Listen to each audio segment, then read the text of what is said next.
Olá, turminha do quarto ano, tudo bem com vocês? Prontos para mais uma aula? Aula 23 de português. Hoje nós iremos dar início ao nosso novo material didático do sistema Trilhas da editora FTD. Peguem a sua apostila, observem os detalhes, verifiquem quais as disciplinas que contém nela, verifique se algum dos conteúdos vocês já estudaram. Conheçam o novo material didático, tenho certeza que vocês irão gostar muito dele. Então, nós iremos trabalhar com a unidade 4 do material. Então, aqui a professora trouxe a capa, o caderno de vocês tem esta mesma capa e esta página é a página de abertura do capítulo 10. Então, a professora trouxe aqui também o mapa focal, referente à aula 23, que será tudo que nós iremos estudar durante a aula. Então, nós iremos estudar o capítulo 10 da unidade de português, páginas 8 a 17. Não iremos estudar todo o capítulo nessa aula, ele será dividido em outras aulas. Nós temos também a produção de texto, que está na página 26, que nós iremos realizar uma conversa sobre ela, ela também será dividida em outros momentos. Temos também a nossa tarefa, ela está lá na página 84 do material, será os exercícios 1 e 2. Vamos começar a nossa aula? A professora vai pedir para vocês observarem a imagem do início do nosso capítulo, verifique o que está ocorrendo, depois façam a leitura do título, do texto, a professora também vai fazer, então faça o acompanhamento no seu material. As alegrias da infância, capítulo 10. A infância é uma fase cheia de diversão e descobertas. Todo mundo foi criança um dia, inclusive a professora. E muitas pessoas, mesmo já adultas, ainda se lembram das brincadeiras e da diversão dessa época. É preciso aproveitar. Só se é criança uma vez na vida. A professora também se lembra das brincadeiras de infância. Tinha uma brincadeira chamada passa-anel, que vocês tinham que sentar um ao lado do outro e ia passando o anel. Depois tinham que adivinhar com quem estava esse anel. Muito divertida, por sinal, esta brincadeira. Mas e vocês? Vocês sabem me dizer o que significa a expressão é preciso aproveitar? O que é aproveitar a infância? Vocês acham que é dar importância para o que está acontecendo nessa faixa etária? Vão pensando um pouquinho e depois vocês irão levar essa discussão para a sala de aula juntamente com o seu professor ou com a sua professora e seus colegas. Também a professora fará a leitura das questões. Que sentimento a criança da imagem está transmitindo? O que vocês acham que esta criança está? Será que ela está triste por estar fazendo esse tipo de brincadeira? Ou vocês acham que o sentimento é de alegria, de contentamento? B. Você gosta de ser criança? Por quê? E aí, vocês gostam de ser criança? Qual o motivo de vocês gostarem de ser criança? C. O que você faz para aproveitar sua infância? Você brinca em alguma brincadeira em um local aberto, ou com seus primos, irmãos, ou mesmo na escola? O que você faz para aproveitar essa faixa etária? Vão pensando um pouquinho, tenho certeza que vocês já têm a resposta na ponta da língua. Leitura 1. Início de conversa. Algumas crianças brincam no parquinho do prédio, umas na pracinha do bairro, as que brincam no quintal de casa e outras que brincam nas areias da praia da cidade onde moro. E as crianças da nossa cidade, da cidade de Barretos, onde que elas brincam? Será que são as mesmas brincadeiras, os mesmos locais de brincar do que a da nossa cidade vizinha? Será que tem alteração até mesmo de uma cidade para outra?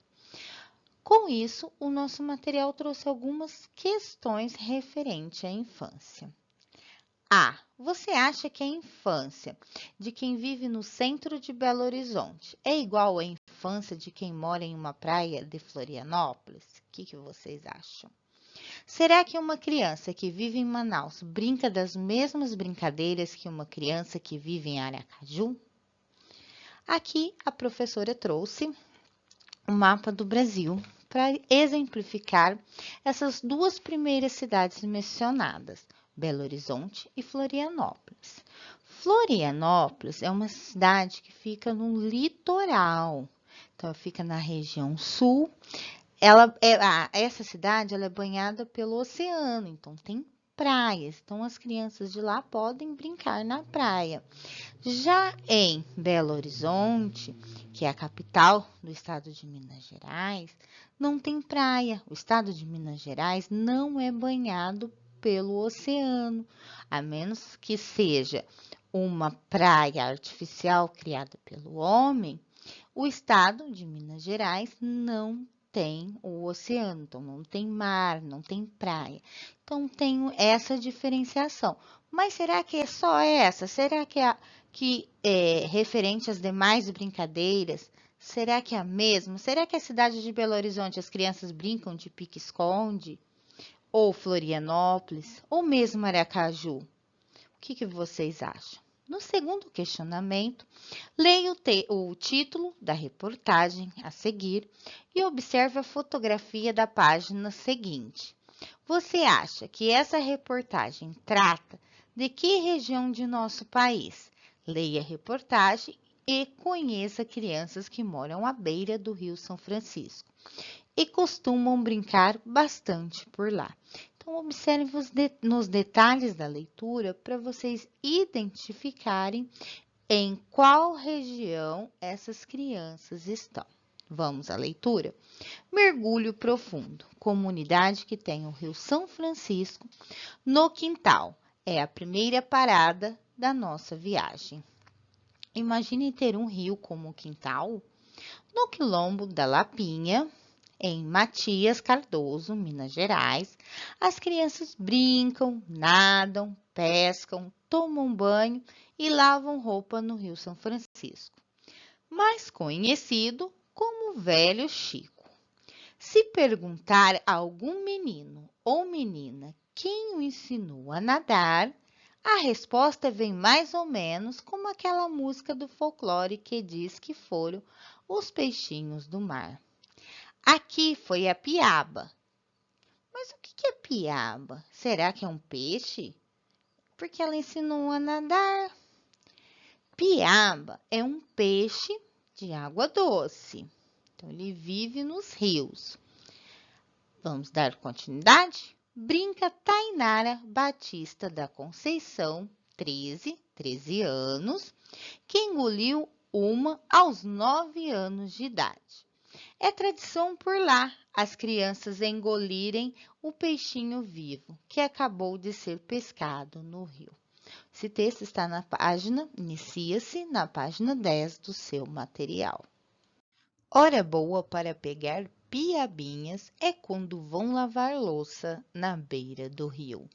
Dá para pegar com peneira ou escorredor, diz Adriane de Oliveira Paz, 13 anos, que todo dia cruza o Velho Chico de canoa para ir à escola. A professora trouxe uma imagem das piabinhas. Aqui vocês podem observar que são pequenos peixes. Essa importância de se observar quando vocês não conhecem uma palavra ou mesmo uma expressão e está buscando informações ou no dicionário online ou no dicionário físico é muito importante para vocês enriquecer o seu vocabulário. Vamos dar continuidade ao texto? Assim como seus pais, as crianças respeitam o rio e suas águas valentes. Ele garante muitas vezes o sustento nas refeições e ainda alimenta o imaginário com seres encantados. Um deles é o caboclo d'água, um tanto temido pelas crianças. Jogar pedra no rio? Nunca. o caboclo não gosta e se irrita, diz Paulo Henrique Batista da Conceição, 14 anos. E como o caboclo é? Mal a pergunta chega ao fim e as crianças saem correndo da água. Dizem que ele vem pegar, não pode falar dele no rio. Não, moça, avisa Darkson José de Oliveira Alves, 12. Depois, longe do velho Chico, vieram à tona as histórias.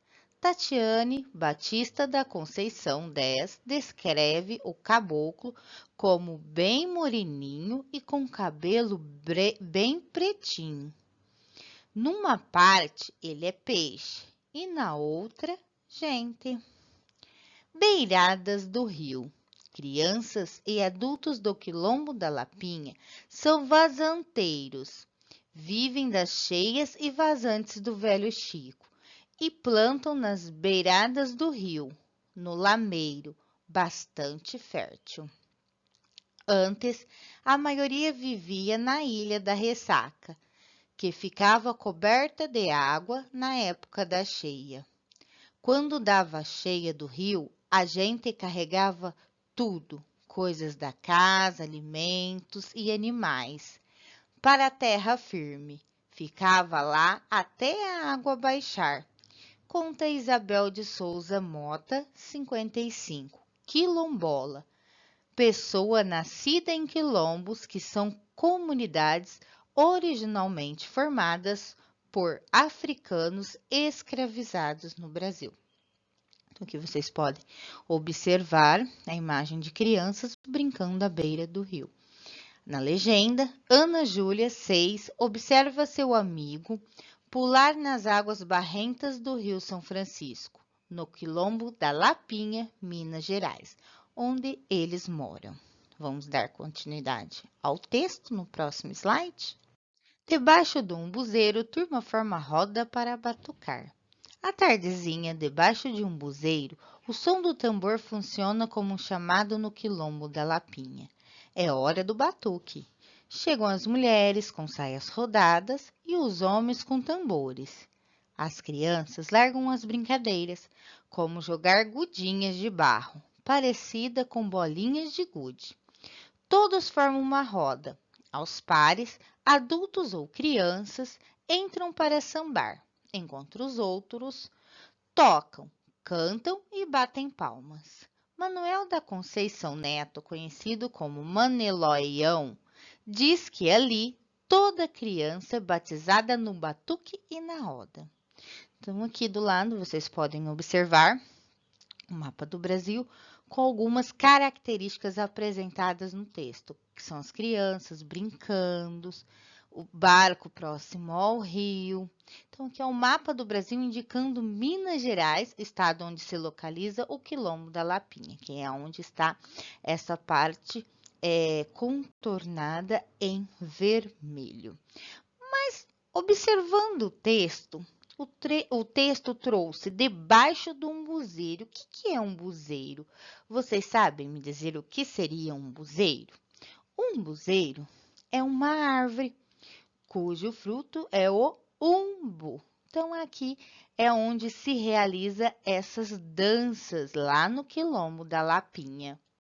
Vocês se lembram das aulas anteriores que a professora conversou com vocês sobre as divisas? Que a professora explicou que as divisas dividem um estado e outro e podemos ter marcos para demarcar essa divisa, que pode ser placas, pontes ou mesmo rios. O velho Chico, ou o Rio São Francisco, é um exemplo. Durante o seu percurso, ele faz a divisa de alguns estados, como Bahia, Pernambuco, Alagoas e Sergipe. Então, aqui vocês podem observar todo esse percurso, desde a sua nascente em Minas Gerais, até ele desaguar no Oceano Atlântico. Então, aqui a professora também trouxe alguns dados dele para vocês conhecerem um pouquinho mais sobre o Rio São Francisco. Desde a nascente, no alto do Parque Nacional da Serra da Canastra, em Minas Gerais, aqui embaixo, ó, que vocês podem observar neste mapa, até encontrar o Oceano Atlântico, na divisa de Alagoas com Sergipe, o Rio São Francisco percorre 2.700 quilômetros, levando água que dá vida ao semiárido. Ao longo do percurso, ele ainda atravessa os estados da Bahia, Pernambuco e Goiás, perpassando 507 municípios e fazendo a ligação estratégica entre o Sudeste e o Nordeste do país. Olha a importância do Rio São Francisco, não apenas para a região Nordeste, mas também para a nossa região, para a região Sudeste. A professora também trouxe a imagem da nascente do Rio São Francisco e aqui a foz do Rio São Francisco. Interpretação oral. 1. Qual é o assunto da reportagem Mergulho Profundo? Do que o texto fala? Do que ele vem tratando? Então, façam esta análise. 2. O que você achou da reportagem lida? Você gostou? Não gostou? Que fato apresentado você achou mais interessante? Qual fato da história te chamou mais atenção, que você gostou mais? Comente com seus colegas. Então, primeiramente, vocês irão analisar esses questionamentos, depois vocês farão a discussão na sala com seu professor ou professora e com seus colegas. Interpretação escrita. Assim como fazíamos nas aulas anteriores, com material fornecido pelo CEFORP, que a professora auxiliava na resolução de algumas dessas questões, a professora irá continuar com o mesmo sistema. Então, no exercício 1, a professora fará junto com vocês. Onde fica localizado o quilombo da Lapinha? Então, nós vamos retornar ao texto, iniciar a leitura para verificar se encontramos esta resposta. Então, aqui a professora trouxe o texto no lado. Mergulho profundo. Comunidade que tem o Rio São Francisco no quintal é a primeira parada da nossa viagem. Imagine ter um rio como quintal. No quilombo da Lapinha, em Matias Cardoso, Minas Gerais. Então, aqui a professora vai parar, que eu já encontrei onde fica localizado o quilombo da Lapinha. Então, eu vou trazer esta informação que a professora também grifou, façam também esse destaque da informação no texto, porque visualizando você consegue, no futuro, vocês forem consultar, encontrar essa informação no texto e trazer como resposta para o meu exercício. Então, fica localizado às margens do Rio São Francisco, na cidade de Matias Cardoso, Minas Gerais. Exercício 2. Contorne na reportagem o que as crianças costumam fazer no Rio São Francisco. Dando continuidade ao texto, as crianças brincam. Então, aqui a professora contornou e trouxe também imagens de crianças brincando no rio. Então, tem mais coisas que o pessoal faz, não só as crianças, à beira do rio, vocês darão continuidade contornando. Exercício 3. Como o Rio São Francisco é conhecido? Contorne a resposta correta. Chico velho, velho Chico ou Chiquinho? A professora já trouxe essa informação nos slides anteriores. Exercício 4. Então, dando continuidade à página 13 do seu material, a professora colocou novamente uma parte do texto para que vocês possam fazer a leitura e buscar neste texto as informações pedidas no exercício. De acordo com as crianças entrevistadas, quem as ensinou a nadar? Então, vocês façam a leitura, busquem essa informação no texto. Questão 5. Que tradição há na região envolvendo o peixe piaba? A professora fez a leitura no finalzinho daquele parágrafo do exercício anterior. Tem um detalhe que as crianças realizam que faz esta tradição nesses moradores do quilombo da Lapinha? Então, busquem no texto esta informação. 6. Qual é o ser encantado citado na reportagem? Descreva sua aparência e suas atitudes de acordo com o texto. Então, pela leitura, nós observamos que tem um ser encantado que vive nas águas do rio São Francisco. As crianças têm até um pouco de medo de mencionar o nome, porque elas falam que eles vivem nas águas do Velho Chico. Que ser é esse?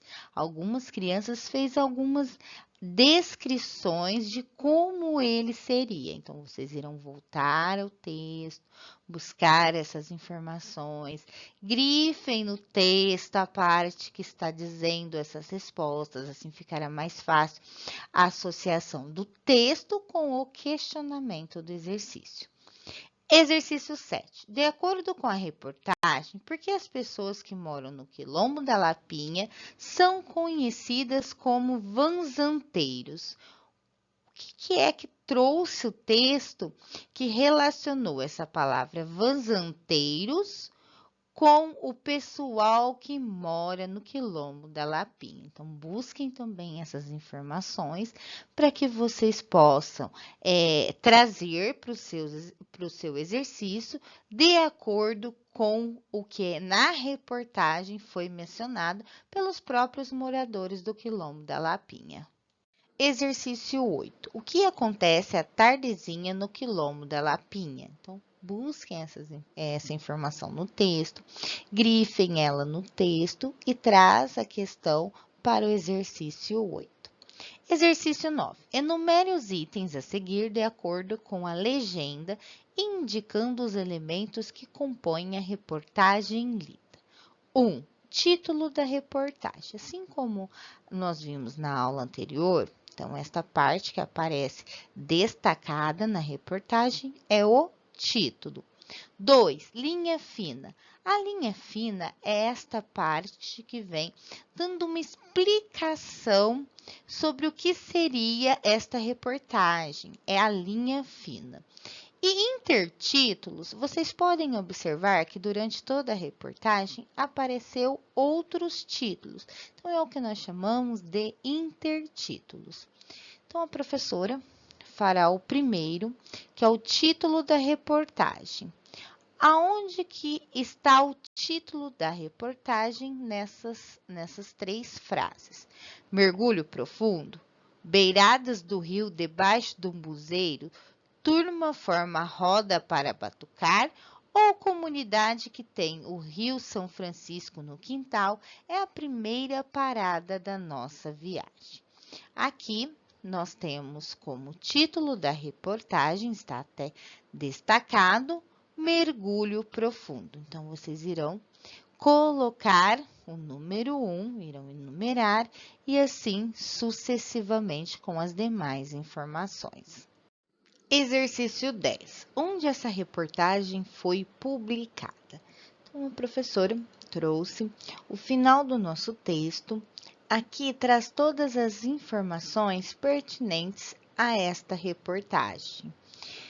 Então, a questão onde essa reportagem foi publicada está descrita também nesta parte. Então, ela foi publicada na Folha de São Paulo, no suplemento Folhinha. Mas se a professora perguntasse para vocês quem é a autora da reportagem Mergulho Profundo, onde vocês conseguiriam esta informação? Esta informação também está presente aqui no final, que nós chamamos de fonte, que tem todos os dados da reportagem. Então, por aqui está descrito que a autora desta reportagem é Gabriela Romeu. 11. Qual é a finalidade de reportagens como essa que você leu? Para que serve? Então, vocês irão analisar novamente o texto e verificar qual é a sua finalidade. Esta outra parte diz respeito ao gênero textual reportagem. Então, aqui nós temos algumas lacunas que precisam ser preenchidas. A professora fará junto com vocês a primeira. Então, a reportagem é um texto jornalístico que tem como objetivo apresentar ao leitor informações sobre um assunto específico. A reportagem geralmente apresenta, então, como que ela foi dividida. A professora já explicou isso. Quais são estas partes? Então, vocês continuem fazendo a leitura do exercício e preenchendo a lacuna referente ao gênero textual reportagem. A professora trouxe essa notícia do Jornal de Barretos, de domingo, do dia 26 de setembro, que fala sobre o passeio ciclístico envolvendo as famílias e um CMEI, mãe comerciária daqui de Barretos, para exemplificar para vocês um assunto novo que nós iremos estudar, a vírgula. Vocês conhecem a vírgula? Acredito que sim. Vocês já observaram que em muitos textos que vocês já fizeram a leitura, apareceu esse tipo de pontuação. A professora irá trazer três finalidades, três pontos onde a vírgula é empregada. O primeiro é separar uma expressão que indica um chamamento. Carlos, você já terminou o que a professora te pediu para fazer? Então, essa vírgula separando a palavra Carlos do restante da expressão indica um chamamento. Separar itens de uma enumeração. A professora irá citar vários elementos, eu utilizo a vírgula para separá-los. Introduzir uma explicação sobre algo já citado no texto. Então, aqui na notícia, nós temos esta primeira vírgula. Ela está separando, no caso, ela está fazendo uma enumeração. Então, ela está separando alunos da palavra professores e pais. Então, eu utilizo a vírgula com esta finalidade. Neste outro momento, nós temos a vírgula para introduzir uma explicação sobre algo já citado no texto. Então, a diretora Regina Ferreira de Oliveira Carmo, vírgula, então aqui ela vai explicar. Afirmou que durante a semana as crianças tiveram essa vivência com regras, leis de trânsito, panfletagens no entorno da escola. Então, ela está explicando o projeto Pare nesta ideia. Então, algo já citado no texto. Então, nós temos também a vírgula com outras finalidades, mas no momento a professora trouxe essas três finalidades para vocês verificarem quando podemos utilizar a vírgula. Estudo da língua, dando continuidade aos nossos estudos sobre a vírgula. 1. Leia abaixo a quarta capa de um livro. Então, a professora fará a leitura e no próximo slide nós iremos realizar a atividade. Pilar mal pode imaginar que está prestes a embarcar na maior aventura quando seu avô parte para a Grécia. Ela vai atrás dele com seu gatinho Samba e vive grandes momentos ao lado de personagens da mitologia grega, como Pégaso, o único cavalo alado do mundo, Mídias, o ambicioso rei que transforma tudo em ouro, Hércules, o mais forte dos homens, e Zeus, o deus dos deuses. Anota tudo em seu diário. Agora você vai poder saber os detalhes desta viagem inesquecível. E se quiser acompanhar o dia a dia de Pilar, acesse o blog. Então, aqui está a descrição do blog. Agora, vamos às atividades? Letra A. A letra A está na página 15 do seu material. Você se interessou por conhecer o que aconteceu na viagem de Pilar? Sim, não. E por quê? Se caso você se interessou, qual foi a parte do texto que mais te interessou? Se não, qual foi o motivo? Letra B já está na página 16 do seu material. Letra Releia os seguintes trechos da quarta capa. Letra A, Pégaso, o único cavalo alado do mundo.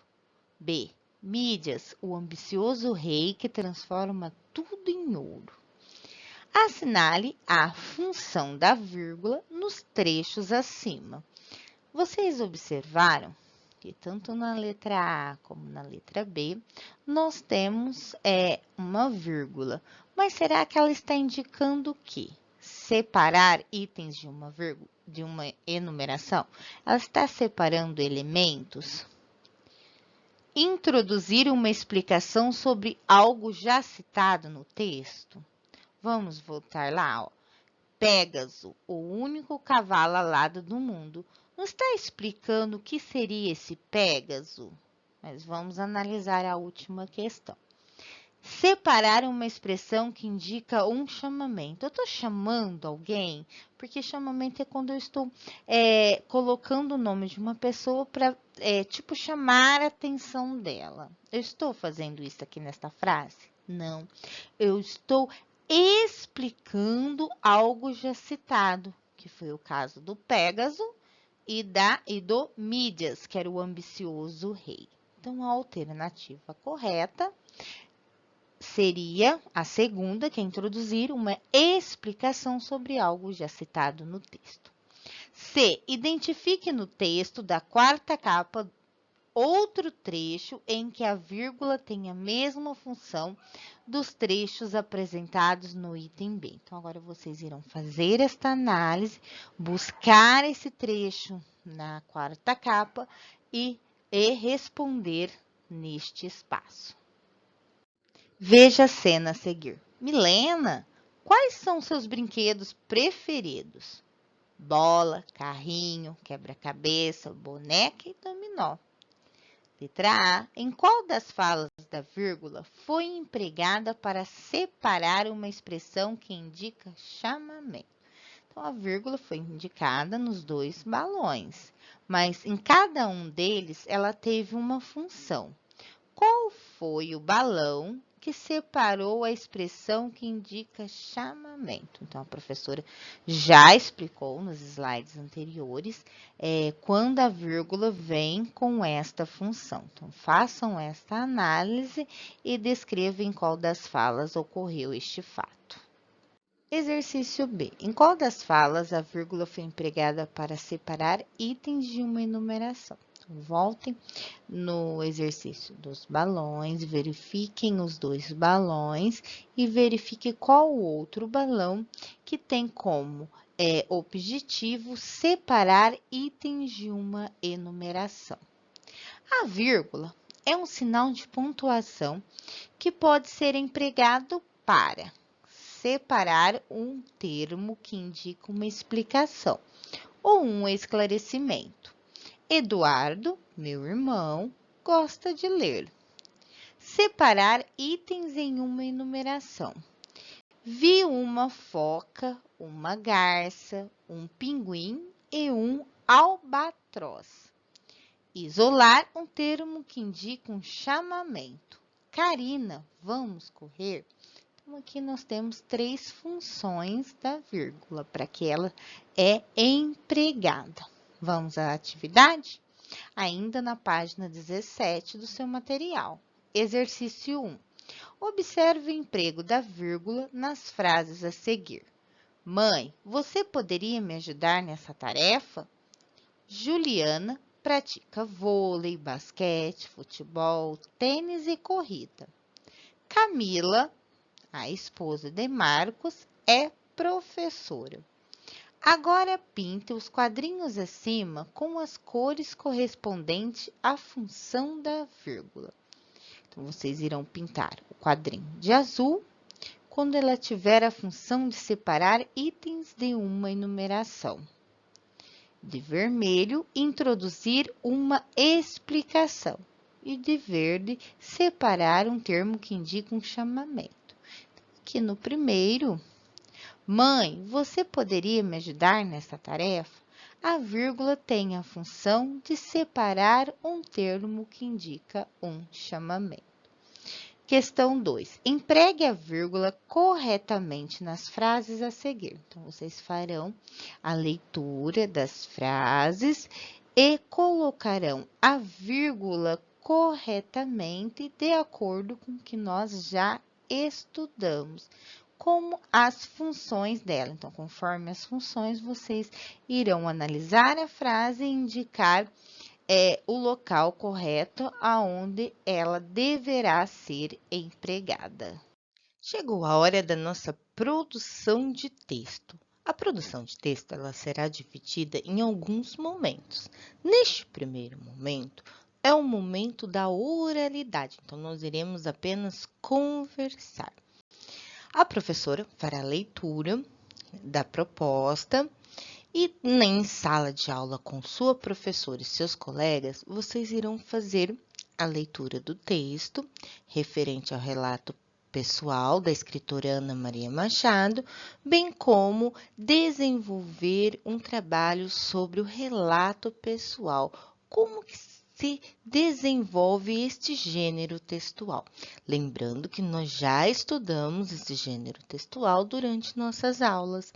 Então, ele é escrito em primeira pessoa, é um relato que conta algo sobre a nossa vida, algo que você queira que seja importante que seus colegas e professor possam conhecer um pouquinho mais sobre este fato. Vamos à leitura deste texto? Relato pessoal. Neste capítulo, você conheceu o relato da escritora Ana Maria Machado, em que fala de algumas recordações especiais da infância dela. Agora é você quem vai escrever um relato pessoal sobre um acontecimento importante de sua vida e depois vai apresentá-lo aos colegas da turma para planejar o relato pessoal. Então, antes de vocês fazerem o planejamento, vocês irão ouvir este relato pessoal da escritora Ana Maria Machado, vocês vão gostar muito. É um relato que conta como ela começou a ler. Aqui no nosso material, dentro da produção de texto, trouxe um pequeno trecho deste relato. Releio um trecho do relato apresentado neste capítulo que pode ajudar no planejamento de seu texto. Comecei a ler no jardim da infância, quando eu tinha 5 anos. A professora me entregou um bilhete para dar para minha mãe sobre a festa de fim de ano. Na hora que peguei o bilhete, olhei aquilo, virei para ela e disse: "Não quero vermelho, quero amarelo." Ela ficou espantadíssima de ver que eu já sabia ler e estava pedindo para ela comprar papel crepom vermelho para a fantasia do teatrinho. Nesse trecho, Ana Maria Machado relata como começou a ler. Ela apresenta o local onde isso aconteceu. Onde foi mesmo? Só por esse trecho nós conseguimos observar. Na escola, no jardim da infância. Quando isso ocorreu? Aos 5 anos de idade. A pessoa que participa desse momento? A professora, porque foi a professora que entregou o bilhete para ela. E a reação da pessoa? Qual foi a reação da professora ao descobrir que ela já sabia ler? Ela ficou espantadíssima. Agora, pense nas seguintes questões para escrever seu relato. Qual acontecimento de minha vida eu gostaria de compartilhar com meus colegas? Quando ele aconteceu? Onde ele aconteceu? Quais pessoas estiveram presentes nesse acontecimento? Anote as respostas das questões acima em um rascunho. Então, vocês irão primeiro analisar qual é o fato, então, qual o acontecimento que vocês queiram contar para os seus colegas, onde esse acontecimento, quando ele aconteceu e quais foram as pessoas que participaram. faça um rascunho. Pode ser no seu caderno pautado, porque ficará mais fácil para o momento da conversa, para que vocês possam relatar para a professora este acontecimento antes do momento da escrita, que será um momento posterior. Chegou a hora das nossas atividades para casa. Então, nossa atividade está na página 84, exercícios 1 e 2. Mais atividades. 1. Leia a seguir a sinopse de um livro. Então, o que é sinopse? Sinopse é um resumo do livro.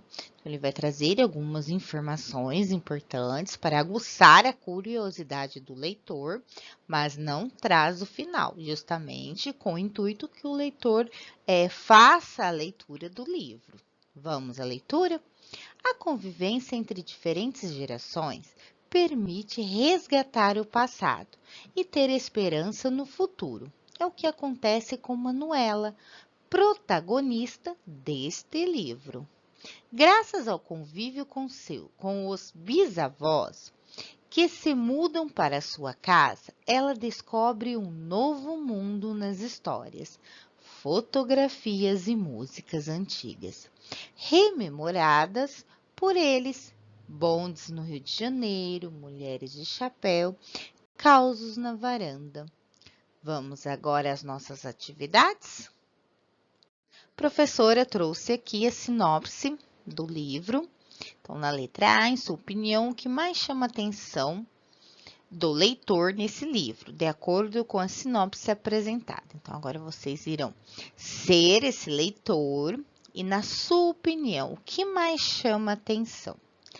A letra B está trazendo um assunto já estudado nesta aula, que é a utilização da vírgula. Cada vírgula tem uma função. Para que ela foi empregada naquele determinado trecho? Então, é o que vocês irão fazer na letra B. Releia os seguintes trechos da sinopse. A. É o que acontece com Manuela, protagonista deste livro. B. Ela descobre um novo mundo nas histórias, fotografias e músicas antigas, rememoradas por eles. Bondes no Rio de Janeiro, mulheres de chapéu, causos na varanda. Relacione o emprego da vírgula nos trechos acima ao que elas indicam. Então, vocês irão verificar. Na letra A, essa vírgula colocada neste momento, ela tem a função separar itens em uma enumeração ou isolar uma explicação de algo que foi dito. O mesmo vocês irão fazer com a letra B. Segundo, pontue os trechos conforme os usos da vírgula que você estudou. Então, aqui nós temos duas utilizações da vírgula e nós temos um terceiro, trazido durante esta aula, que é o de separar o chamamento. Então, vocês irão verificar qual o momento exato de empregar a vírgula, conforme o seu uso. E a nossa aula terminou. Até a próxima aula. Um grande abraço.